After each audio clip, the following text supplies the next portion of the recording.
আসসালামু আলাইকুম। সুপ্রিয় দর্শক, শুভেচ্ছা নেবেন। ইরানে একটা রহস্যময় হামলা হয়েছে। অর্থাৎ ইরানে বিস্ফোরণ হয়েছে, ক্ষয়ক্ষতি হয়েছে। কিন্তু এই হামলার দায় কেউ স্বীকার করছে না। না ইসরায়েল, না আরব রাষ্ট্র, না যুক্তরাষ্ট্র। কেউ বলছে না যে তারা এই হামলাটি করেছে। কিন্তু এই হামলা হয়েছে। কখন? ইরানের সর্বোচ্চ ধর্মীয় নেতা সাবেক আয়াতুল্লাহ আলী খামেনিকে দাফন করার সময় এই হামলাটি হয়েছে।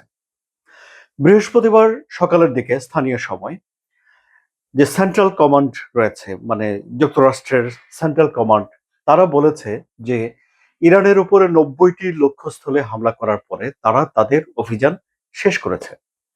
কিন্তু এরপরেও ইরানের গণমাধ্যমগুলোতে খবর বেরিয়েছে যে ইরানের বিভিন্ন স্থানে গুরুত্বপূর্ণ কিছু জায়গায় বিস্ফোরণের শব্দ শোনা গেছে। তাহলে যুক্তরাষ্ট্র হলো তাদের অভিযান স্থগিত ঘোষণা করেছে, কিন্তু তারপরে ইরানে বিস্ফোরণের শব্দ পাওয়া গেছে। এখন প্রশ্ন হলো যে ইরানে কে হামলা করলো, এই বিস্ফোরণের জন্য কে দায়ী? এখন ইসরায়েল চায় না যে যুক্তরাষ্ট্রের সঙ্গে ইরানের একটা সমঝোতা হয়ে যাক। এটি আমরা সবাই জানি বা অনুমান করি, বা গণমাধ্যমগুলোতে এই বিষয়ে বলা হয়ে থাকে। ইসরায়েলের প্রধানমন্ত্রী বিবি নেতানিয়াহু মনে করেন না যে এই ইরান যুদ্ধ শেষ হয়ে গেছে। ইসরায়েলের প্রতিরক্ষা মন্ত্রী ইসরায়েল কাটস বলে রেখেছেন যে তাদের সেনাবাহিনী বিমান প্রস্তুত করে রেখেছে, শুধু হুকুম পেলেই তারা ইরানের বিরুদ্ধে যুদ্ধ শুরু করবে। তারা ইরানে আক্রমণ করলে বা কোনো একটা ঘটনা ঘটালে সেটার দায় স্বীকার করে সঙ্গে সঙ্গে, কিন্তু এবারে তারা দায় স্বীকার করছে না, বলছে না। তার মানে হলো যে ইসরায়েল এই হামলাটা করেনি, এরকমটি ধারণা করছেন অনেকে। ফলে প্রশ্ন জেগেছে, তাহলে কে করতে পারে? আবার ধরুন, যখন ইরানে যুক্তরাষ্ট্র হামলা করে, তখন ইরান যুক্তরাষ্ট্রের যে ঘাঁটিগুলো রয়েছে দেশগুলোতে, সেখানে আক্রমণ করে, সেই ঘাঁটিকে লক্ষ্য করে। বাহরাইন, সংযুক্ত আরব আমিরাত, কুয়েত, জর্দান, কাতার, এইসব দেশগুলোতে মার্কিন যে ঘাঁটি রয়েছে সেখানে আক্রমণ করে ইরান। এবং এবারে যখন ইরান আক্রান্ত হয়েছে, তারা কিন্তু রেসপন্স করেছে, এইসব জায়গাগুলোতে হামলা করেছে। কিন্তু এইসব দেশের কেউ স্বীকার করছে না যে এই হামলাটা তারা করেছে, এমনকি সৌদি আরবও না। অর্থাৎ কোনো স্ট্রেস নেই, তাহলে এই হামলা কে করলো?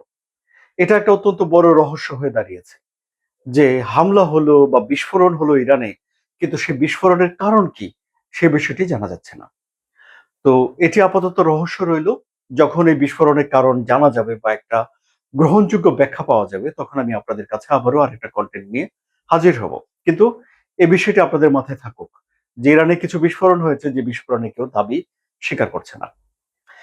যে প্রশ্নটি উঠেছিল যে তাহলে কি মধ্যপ্রাচ্যে একটা দীর্ঘমেয়াদী বড় ধরনের যুদ্ধ শুরু হয়ে যাচ্ছে? আমি এর আগে একটা কন্টেন্ট করেছিলাম যেখানে আমি বলেছিলাম যে একটা দীর্ঘমেয়াদী যুদ্ধ যুক্তরাষ্ট্র চাইবে না এখানে, যদিও তাদের ভিয়েতনামের সঙ্গে ১৯ বছর ধরে যুদ্ধ করার অভিজ্ঞতা রয়েছে। একটা দীর্ঘমেয়াদী যুদ্ধ এখন ইরানও চাইবে না এখানে, যদিও ইরাকের সঙ্গে তাদের ৮ বছর ধরে যুদ্ধ করার অভিজ্ঞতা রয়েছে। যুদ্ধটা যত গড়াবে দুই দেশের জন্যই তত খারাপ। সুতরাং তারা দুই পক্ষ কোনো না ছোট নাতায় একটা আলাপ আলোচনার ভেতরে যাবে। এখন দেখা যাচ্ছে যে মার্কিন প্রেসিডেন্ট ডোনাল্ড ট্রাম্প আলোচনার জন্য সম্মত হয়েছে, কিন্তু তিনি আবার এটিও বলছেন যে এই যে সমঝোতা যে চুক্তি হয়েছিল সেটি শেষ হয়ে গেছে, মানে 60 দিনের সমঝোতা নাই। তাহলে কি আবারও সেই প্রথম থেকে আলোচনা শুরু হলো? এর স্ট্যাটাস কি দাঁড়ালো? যদিও দুই পক্ষ এখনো পর্যন্ত আনুষ্ঠানিকভাবে এই যে সমঝোতা হয়েছে তা পরিত্যাগ করেনি।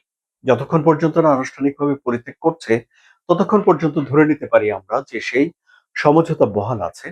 এবং মার্কিন প্রেসিডেন্ট ডোনাল্ড ট্রাম্প ইরানের উপর একটা প্রচন্ড রকম চাপ প্রয়োগ করেছেন, সেটি আমরা ধরে নিতে পারি। তো এখন এই যে আলাপ আলোচনা আবারও বসছে, এই আলাপ আলোচনার ভবিষ্যৎ কি? এখানে অনেকগুলো ঘটনা ঘটতে পারে। নাম্বার ওয়ান, দুই পক্ষ ছাড় দিয়ে মিটমাট করে ফেলতে পারে। এমন হতে পারে যে যুক্তরাষ্ট্র আবারও এই আলোচনা থেকে ফিরে গেল। যুক্তরাষ্ট্র কিছুটা হামলা করলো ইরানে, ইরান মার্কিন ঘাঁটিতে হামলা করলো, আবার আলোচনায় বসলো, এভাবে চলতে থাকলো। এসব কিছু নির্ভর করছে অ্যাকচুয়ালি হরমুজ প্রণালীর যে প্রবলেম, সেখানে আধিপত্য নিয়ন্ত্রণটা কার হাতে থাকবে, কিভাবে মীমাংসা হবে তার উপরে। ইরান এখন স্পষ্ট করে দিয়েছে যে তারা হরমুজ প্রণালীর জলরাশিকে নিয়ন্ত্রণ করবে। যুদ্ধের আগে এটি একটি উন্মুক্ত জলরাশি ছিল বিশ্বের সবার জন্য। এখন এই হরমুজ প্রণালী দিয়ে যেসব জাহাজ পারাপার করবে তাদের কাছ থেকে টোল আদায় করবে ইরান।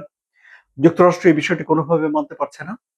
ফলে পারমাণবিক অস্ত্র কমানো, পারমাণবিক কর্মসূচি বন্ধ করে দেয়া, এসব আলাপ আলোচনা দূরে সরিয়ে রেখে এখন যুক্তরাষ্ট্রের জন্য প্রধান মাথা ব্যথার বিষয় হয়ে দাঁড়িয়েছে হরমুজ প্রণালীকে মুক্ত করা।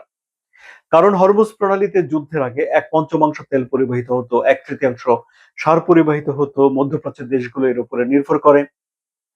কিন্তু এখানে ইরান একটা আধিপত্য বিস্তার করেছে এবং এই পথটি বন্ধ করে দিয়েছিল, ফলে বিশ্বের তেলের বাজার চড়ে উঠেছিল। বিশ্বের তেলের বাজার অস্থির হয়ে গেলে মার্কিন প্রেসিডেন্ট ডোনাল্ড ট্রাম্প দেশের বাইরে দুই জায়গাতেই প্রেসারে থাকে। সুতরাং ডোনাল্ড ট্রাম্প তার নিজের রাজনৈতিক ভবিষ্যতের জন্য হরমুজ প্রণালী ওপেন করতে চাইবেন। ইরানের নেতারা চাইবেন যে হরমুজ প্রণালীতে তাদের নিয়ন্ত্রণ ধরে রাখতে, এবং এই বিরোধ কিভাবে মীমাংসা হয় তার উপরেই অনেক কিছু নির্ভর করছে। সুতরাং আমরা এখন তীক্ষ্ণ দৃষ্টিতে অপেক্ষা করব যে আলাপ আলোচনার ফলাফল কি আসে তা দেখার জন্য, এবং নতুন কোনো ডেভেলপমেন্ট আসলে আমি সেগুলো নিয়ে একটা কন্টেন্ট নিয়ে আপনাদের সামনে হাজির হব। সে পর্যন্ত সবাই ভালো থাকুন এবং মধ্যপ্রাচ্যের জটিল বিষয়গুলো সহজে জানতে সাবস্ক্রাইব করে চ্যানেলের সঙ্গে থাকুন। ধন্যবাদ সবাইকে।